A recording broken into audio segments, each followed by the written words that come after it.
What is it actually like owning a bearded dragon? We're going to cover 6 topics in this video. That is the species, experience, time, upfront costs, ongoing costs, and we've got a load of strange advice for you guys at the end as well. That's advice that nobody else is really telling you guys. If you want to see a video on all things bearded dragon related, you want to make sure it is the correct pet reptile for you, your lifestyle, Clint's Reptiles has uploaded a video. It is massively knowledgeable and he's a biologist by trade. He's a fascinating person to go and watch. I'll link that video just up there. So let's start off with the species. This is an adult male bearded dragon. This is around the average size that they're going to get to. He has just spotted a beetle in that enclosure. I left a superworm in there, it transformed into a beetle and I think he's just spotted it. But yeah, this is how big an Australian bearded dragon gets to. Now, with it being Australian, you can really do with doing your research on Australia itself, the various places where they actually come from. You've got eastern bearded dragons and you've got central bearded dragons. Find out which one yours is, find out all your research from that dedicated place. You want to be looking at the temperatures throughout the full year because they'll get dry seasons, wet seasons, they'll get, just have a look at all the temperatures throughout the full year.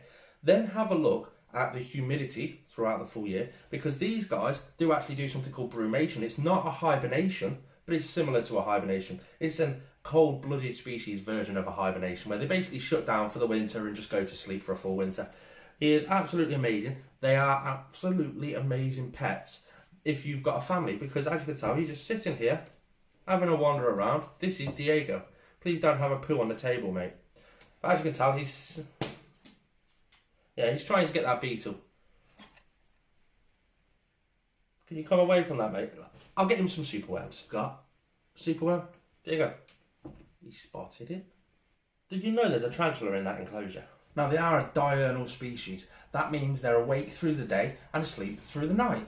You might get them a little bit active, dawn and dusk sort of style, but majority of the time they are diurnal. They do need specific lighting when they're in captivity, simply because the lighting's a lot stronger in Australia in the wild, so you need to provide the lighting in the enclosure. If you don't, it could lead to, well, it will lead to a hell of a lot of other problems that are deadly towards these animals. So you need specific UVB lighting, UVA lighting, infrared, ultraviolet, and it's all incorporated in UVB strip bulbs and UVA lighting. So you do need to make sure you've got the correct lighting.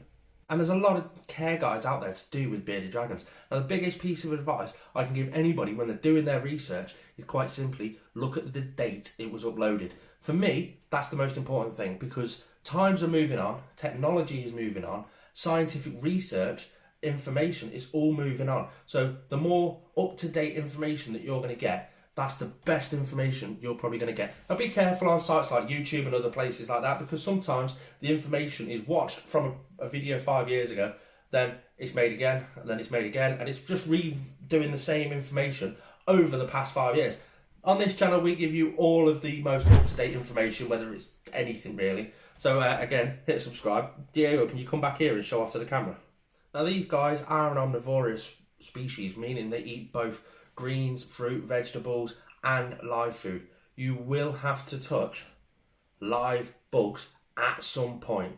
Now, when you first get a bearded dragon, especially if it is your first pet reptile, like Diego was my first pet reptile, you're going to hate it. It's going to take you at least 6 months to actually get used to holding them. My biggest advice there is go down to your local pet shop and just hang around, make friends with the owners and the staff that work there if they're not too busy. Go down on their quiet days, and eventually, over time, you will get confident not only holding and petting your amazing bearded dragon, but holding their live food as well. It's such a little feat that everyone goes, oh, I'll never do that. You will. There you go, mate. Was that nice? Was that really nice? So let's move over to my experience with owning a bearded dragon. Now, I got him as a rescue. He was a 1-year-old rescue. Now, these guys will fully grow and mature within around about a year, and then they tend to stay at the same sort of size. The best thing to do is keep an eye on their weight, see if they've got a good weight gain, and then it will slowly just sort of steady out, and then you've got to try and keep that weight virtually exactly the same. You can tell if he's hungry, if he's not. Give him a bit of food. Do not let your bearded dragon go obese. The way to get around that is quite simple. All you need to do is give him the space to move around so that he's active, he's moving around. If you've got the correct temperatures, he will naturally move up and down his enclosure. He'll burn a few calories, get the blood circulating around his whole system, And don't overfeed him. Don't give him too many waxworms. Don't give him too many superworms. They're all high in a fat content. If you want to see a video on the fat content and the moisture content and all that sort of stuff within various different live food items, just click on that video just up there. My experience is a little different to everybody else's. Now, let me explain. I got him as a rescue. He was 1 year old when I got him. It took me 4 years to bring him back up to perfect health. Yes, I'm talking about you, mate. I'm talking about you. Do you want another superworm? Yeah, good lads. Yeah, it took me 4 years to bring him back up to his perfect health. Everything with reptiles is slow. You don't know there's a problem until you physically see a problem. When you physically see a problem, that's when it's too late. Stuff like metabolic bone disease. It's a serious, serious issue with bearded dragons. They're just not given the correct lighting, the correct supplements to go on top of their live food and stuff like that. For Diego, he was dehydrated, malnourished. He had one of his claws dug into the palm of his sort of foot, but then somebody had pulled it out before us and left the claw in there. So that took quite a while, 4 years and exactly, to actually get him back to being perfect health. The vets got the claw out perfectly fine. That healed up over quite a period of time, a good 6 months or so. But then all the broken bones in his fingers, we had to keep him on a specific substrate, a wood chip sort of pellets form substrate, which the vets had recommended for 4 years. Every year we'd go back for another x-ray. He has only just got the all clear. If you want to see that video, I'll try and link it just up there if I can find it. But it was fascinating. But he's back up to health now. He's on a fully bioactive sort of setup. He's very loving. If you ever had, he will quite happily come and sit on your shoulder in the living room watching telly for a good half an hour. I try and avoid doing it as much as possible, simply because he needs the heat to thermoregulate throughout his enclosure. The heat helps him digest his food, activates his stomach acids, which digests his food. It helps his body absorb all the nutrients. So having the heat is absolutely vital. So I wouldn't have him out for longer than about 20 minutes at a time. But I do have him out. I do like to get him running around the living room, chasing live food. The missus doesn't like seeing dubia roaches running around the floor. Now let's move on to time. Don't worry about this. It's just a massive exoterra I've just picked up to redo the morning gecko's big, massive enclosure. I really need to stop building new enclosures and stuff because I've got about 6 or 7 projects on the go at the minute. I really need to concentrate on one. But you guys know me, my mind, it's all over the place all the time. Anyway, time. How much time does your bearded dragon or owning a bearded dragon take up out of your day-to-day sort of time? Only around about 15 minutes. Mine takes up about 15 minutes. And that's just preparing his food, getting it in, getting it ready. He's a stubborn git and he will only accept hand-fed food. So I have to physically hand-feed him. That's why it takes 15 minutes to feed him. Some people, you can just chuck stuff in and let him go off and hunt and stuff like that. That's perfectly fine. Do that if you wish. I'd say give it about 20 minutes with the food in there and then take the food out. You don't want the food to start nibbling at his food or at him. So it's just a bit of safety precaution. I've never seen it happen to me, but it could quite easily happen. 10 minutes a week go into the pet shop to pick up some more live food. 10 minutes a week online ordering his live food. You've got absolutely loads of little bits and bobs, but that's all it is. It's only a couple of minutes here, a couple of minutes there, so it will not eat into your day-to-day routine. However, if you work 9 to 5 every day, you're not going to have much time with your bearded dragon. If you work 7 in the morning till 7 at night, you're never going to see your bearded dragon. It's a diurnal species and it's only awake between those sort of times whenever you set the lights to come on and off. It may be worth considering that if you operate a lifestyle like that. So the upfront costs, the very first initial startup costs are expensive. You might see a bearded dragon go for £30, $50, all that sort of stuff for a good captive bred one. Not expensive at all.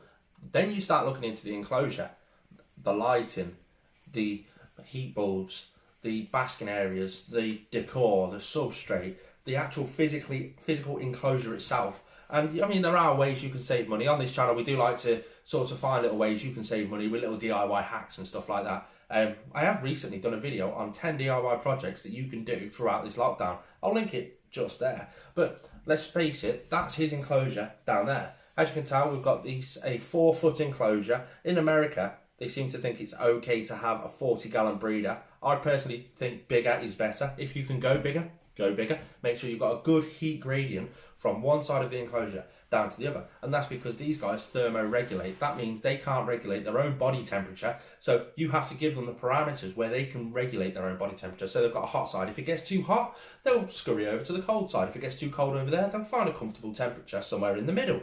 That's why you have your hot spot over one side of the enclosure and a cold side over the other side of the enclosure. Isn't that right, Diego? But there is a lot of upfront costs. Like I say, 4 foot enclosure by 2 foot by 2 foot. It's got UVB systems. It doesn't require specific lighting. You can go down the basics of a 12% T5 UVB tube. Me personally, I've gone a little bit more advanced over time because as I say, constantly progressing, constantly researching, constantly doing what's best for these guys. So in that enclosure, I've got a 25 luminaire, which is 2 UVB bulbs. One is slightly weaker than the other, and I can create a sunrise, that higher UVB output, and I can create a sunset as well, which is naturally what these guys would see in the wild. So I want to try and recreate his natural environment so that it brings out a lot more of his naturalistic behaviours. That's my goal with keeping reptiles. Along with that, you've got your heat bulbs, and then you've got to keep spare bulbs. For me personally, I've got 3 different spare bulbs, just in case one pops. It's a Sunday, I can't get one that I need. I've got a spare one there, and it's always handy to keep them. Me personally, I like to use the Reptile Systems heat bulbs, the Reptile Systems 25 luminaire, just because of the durability. It lasts longer. I've done many tests on this channel to do with the UVB bulbs and how long they last, to do with loads of different things. Reptile Systems just come out on top every time. So for all the products that I have listed throughout this video, they're all linked in the description down below if you wanted to go and check them out. In my Amazon store, you've got the majority of them. The Twin C5 Luminaire, I couldn't find it on Amazon, so I've added Bioactive Herbs website down below because they've got some in stock. And yeah, if you get anything from my Amazon store, I get a little bit of a commission from that, and it just helps me build this enclosure and all the others I've got to build as well. There are ways you can save a little bit of money. Take for instance the enclosure. That was a custom built enclosure that I built myself. I actually built that with the purpose of that beam in the middle just there. That is to strengthen the weight that's going to be on the top. So I've got a boa constrictor there, I've got a couple of baby leopard geckos there, I've got morning geckos over there. So it's just to help strengthen everything, and it works perfectly fine. Along with that, you can do loads of DIY projects like I've done. I've done a full custom background in there, which is fascinating when you're doing the research on it, because I needed to make it so that my background wasn't just a polystyrene or styrofoam background, because it's quite hot in there. I didn't want the polystyrene to melt, so I've had to cover it in grout and all that sort of stuff. It's just a fascinating process. I really wish I did film that and do a bit better video on that, but that was 3 years ago and it's really holding up really well. I've done a whole basking platform in there. It's bioactive, so I've got bioactive substrate. I still spot clean all the time. What is bioactivity? I'll try and link a video up here for that one. Bioactivity is basically an ecosystem inside that enclosure. So you've got all the bugs and the crustaceans in the substrate that would normally eat a bit of dragon's poop in the wild. So you're creating that whole sort of new aspect inside the enclosure. Yes, matey, I am. So there are loads of ways you can save money, but the upfront costs are expensive. I mean, let's face it, that enclosure, £100, easy. The background, that only cost me about 20 quid, just simply because I built it myself. The log, that was free. I found it out in the wild, in a forest. It was absolutely perfect for his enclosure. It looked naturalistic and it suited that enclosure. So we prepared that, got it nice and safe. That went in there. This is a very inexpensive setup. However, the vital things are perfect. So we've got the UVB lighting, the Twin T5 Luminaire by Reptile Systems. That's over £100, but that gives him everything he needs. We've got the basking spot bulbs. They're around about £7 each. Again, I've never changed one. It's been in there for over 12 months. I've never changed it, so it's that durable. It's absolutely amazing. Your dimming thermostat, you must hook it up to a dimming thermostat. That cost £45 at the time, 5 years ago. Again, never changed it. It works perfectly fine in there. Now then we move over to the ongoing costs. How much does it cost throughout the year? What things do you need to buy? All that sort of stuff. The UVB bulbs, you need to change them every 6 to 9 months. They burn out, basically. You don't know that they're burning out, so it's always, unless you've got a solar meter or something like that, so it's always wise for you to change every 6 to 9 months, just so your bearded dragon is getting the correct UVB lighting that he actually requires in the wild. If he doesn't have the right lighting, he's going to get stuff like metabolic bone disease. His body's not going to absorb all the correct nutrients he needs. He will die. So make sure you're really on top of your UVB lighting. If you can, get the best, just like I have. It's always wise to have a spare bulb, a heat bulb, so pick yourself up one of them, whack it in the corner. You may need it. You may need 2 a year, you may need 1 a year. Like I say, mine has lasted a year, so I've not had to change that. But food, live food. Now, not just live food, but normal food, you have to add that onto your short shopping bill. I pick up a couple of bits of greens throughout the week, and I only spend a couple of quid a week on him for greens. That's all I need. If you're doing that, make sure it's highly organic. You don't want any pesticides, fertilizers, any chemicals to be on that food. You give it to him, you give a pesticide to him, he's going to die. The potential for him to die is higher, so you don't want to do that. Live food wise, if I was to buy his live food at a reptile shop, he'd go for around about £6, £6 to £10 worth of live food a week. But for me, I've learned to breed my own live food. I've got dubia roaches there, superworms over there, mealworms over there. If you want to learn how to breed your own live food, so you've got basically free food for your bearded dragon, just click on that playlist just there. Here's a daily feeder, whether that be greens or live food. You can't just give him one or the other, you have to give them both. Sometimes they can be extremely stubborn. Can't you? Don't look at me in that tone of voice, man. I know you can be stubborn. I know you can be stubborn. With the ongoing costs, it's always worth thinking about vet's bills as well, the unexpected. I mean, your enclosure could fall apart. Oh, hopefully that's a last resort sort of thing, but it could happen. You don't want that to happen, so make sure you've got a bit of money there to the side. You may need the vets. All of a sudden, randomly one day, you may need the vets. Me personally, I've got exotic pet insurance, and that covers absolutely every animal that I've got, right down to the millipedes. I mean, it costs me a couple £100 a year, but I've never had to use it yet, but it's there if needs be. Maybe worth thinking about either a little savings pot aside just for emergency vets, or something like I've done with the insurance. So the ongoing costs aren't exactly massive. Let's move on to the strange advice. Now, some of this is good, some of this is bad, blah, blah, blah, blah. The biggest piece of advice I can give to anybody who's thinking about getting a bearded dragon or who has just got a bearded dragon, stay very far away from the Facebook groups dedicated to bearded dragons. They will heartbreak you, they will bully you, they will hurt you. You put a picture up there and they're going to slate you. Not just, but they're going to, if they can't see anything wrong with that picture, they will try and find a problem. What's your temperature? They'll ask you stupid questions like, what's your temperature? You tell them, and then they'll start having a go at you for that. Don't join the bearded dragon Facebook groups and post pictures. I mean, you can join them perfectly fine, but just don't post anything on there, because they'll find something to get you at. They'll find something to make you upset and to work you up, and it's not worth it. Owning a pet reptile like a bearded dragon should be an extremely enjoyable experience. You don't want to get it ruined by somebody who sat there at home in the tighty whities going, I hate you. Keyboard warriors. There is a lot of those Facebook groups and a lot of those people online to do with bearded dragons.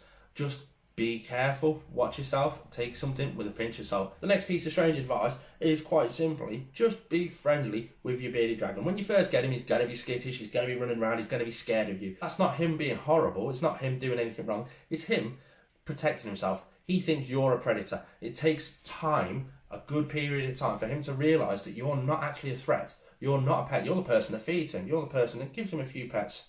See, he loves it, don't you? Now, I hope that has helped somebody out there. If it has, hit the thumbs up button. The aim of that video was solely to let people know what it's actually like owning a bearded dragon. That's my experience over the last 5 years. I've thrown in all the tips and tricks that I've learned over the last 5 years, a few mistakes I've made so that you guys don't have to. Thanks for tuning in. Hit subscribe. Peace out.